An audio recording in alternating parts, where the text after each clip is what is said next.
dostlar, kanalıma hoş geldiniz. Bugün size Akış Sapart'ın geçen söylediğim altı aydın akortunu okudum. Aydın marginal tonu sol minordan idi. Ritmim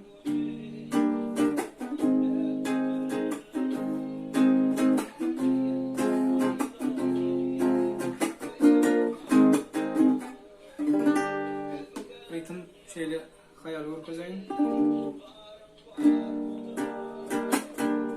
Bir gezek aşağı, iki gezek yukarı, sonra şu hareket edeceğiz. Sonra yine yukarı.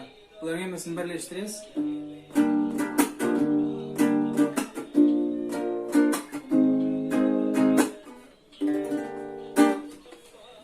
Aydın'ın sözlerini de akortları yazılı suratını Instagram sayfamda paylaşıp için şöyle görebilirsiniz.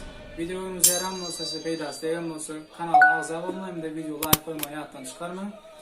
Sorularınız ya da indiki videoda qaysi aydın akortuna gelmeni isteseniz yok bana aşağıda belirtmek için.